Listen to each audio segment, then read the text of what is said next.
On est encore au IBC et on fait notre pèlerinage habituel au boat de Matrox.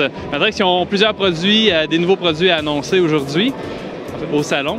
Et on est avec Dan qui va nous parler de ces nouveaux produits, autant en acquisition, en capture et en vidéo IP aussi. Alors, Dan, on a des nouveaux produits chez Matrox dans plusieurs catégories de produits. Alors, on a, nos utilisateurs connaissent bien les produits MXO et on a un petit nouveau dans la famille MXO. Qu'est-ce que c'est? Merci Mathieu. Oui, MXO2, ça fait quand même 2 années qu'on vend ce produit-là pour les utilisateurs Final Cut 7 et 10. Et pour ces utilisateurs-là, on offre un nouveau produit qui va agrandir la façon qu'ils peuvent utiliser le produit sur les laptops. L'année passée, on a introduit notre Thunderbolt Adapter qui laisse les utilisateurs brancher le MXO2 au device, au laptop avec le câble Thunderbolt.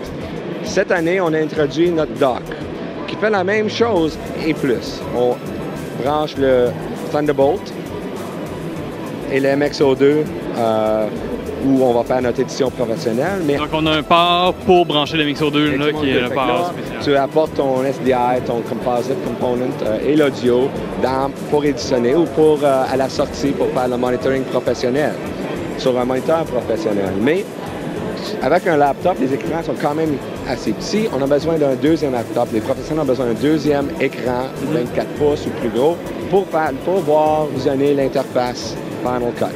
Alors, nous apportons un port HDMI au laptop, l'utilisateur Final Cut.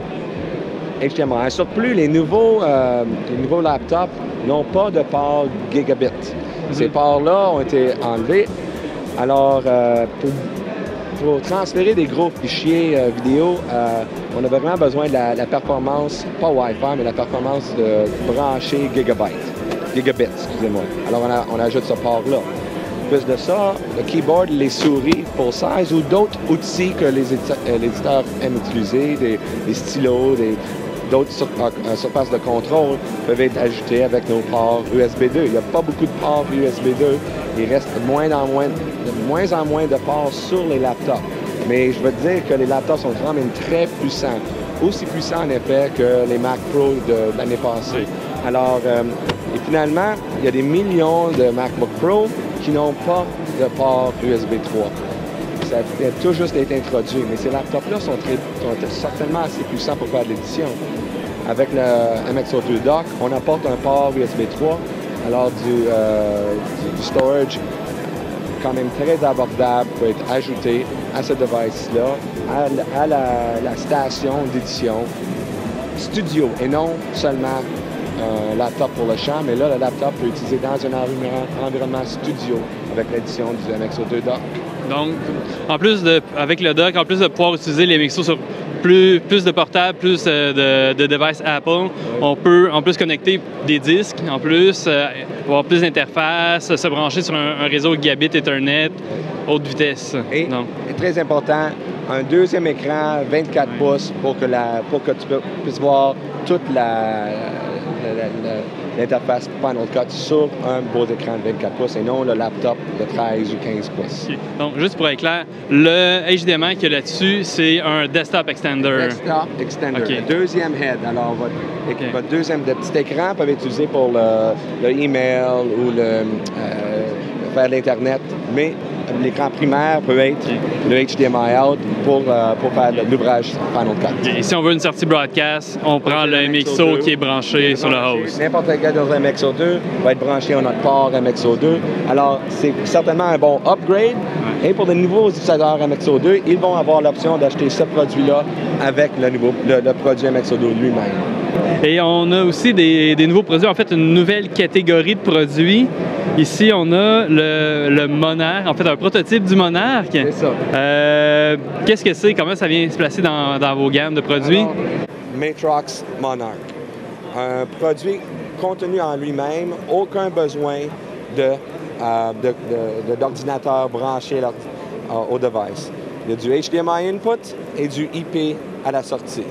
Là, quelque chose qui est très intéressant avec ce produit-là, c'est non seulement ce que le produit peut faire du streaming à des résolutions jusqu'à 1080p 30, mais elle peut aussi enregistrer un deuxième stream indépendant localement. Alors, vous pouvez imaginer que dans beaucoup d'environnements, le bandwidth disponible est quand même assez bas, 3, 4, 5 mégabits par seconde. Alors, on va faire un stream à base de ce produit-là, à cette résolution-là, parce que c'est ce que la bande passante nous laisse. Mais si le contenu est quand même très bien, on veut donner l'habilité aux utilisateurs d'enregistrer ce contenu-là à un très haut bitrate, on va dire Blu-ray quality, 30 mégabits par seconde. On peut l'enregistrer localement, soit des flash drive ou un drive indépendant, ou un SD card, ou même si localement il y a un network qui est assez puissant, on peut l'enregistrer directement à un ordinateur pendant en même temps utilisant le local WAN ou l'Internet à plus basse bande passante. Encore deux streams indépendants, un pour l'enregistrement, un pour le streaming. Alors, vous pouvez vous imaginer dans les événements où on veut faire un live event, mais aussi faire disponible la version haute qualité de cet même événement pour faire un download après le contenu, ou même peut-être une édition pour un highlight reel.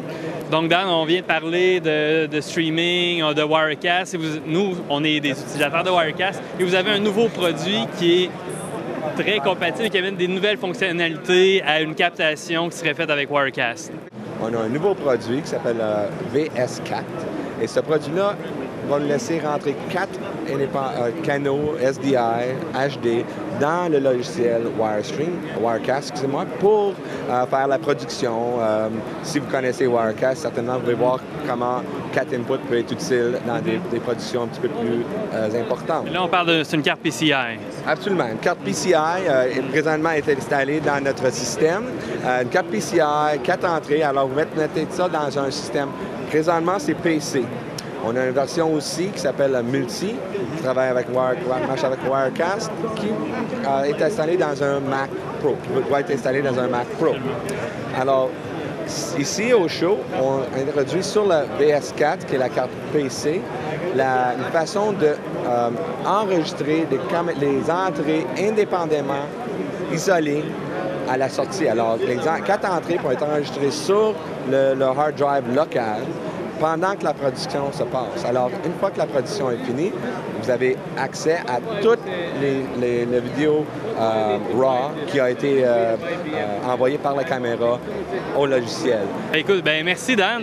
C'est vraiment, on a hâte que les produits soient disponibles, on a hâte de les utiliser. Ce produit-là, le VS4, le multi est disponible aujourd'hui. 4 entrées. À un prix de... Les prix, vous voulez... Ah, absolument, oui, on envoie les prix. Le prix du multi, c'est 1500 $ américains. Et le prix du VS4 va aussi être 1500 $ américains. Le feature du ISO recording va être disponible au mois de novembre pour le PC. Et on va vous donner une date future pour la carte multi sur le Mac. Donc, on a vu 3 nouveaux produits. Donc, le nouveau dock MXO2, le Monarch et la carte VS4 qui permet de faire l'acquisition de 4 flux en même temps chez Matrox. Merci.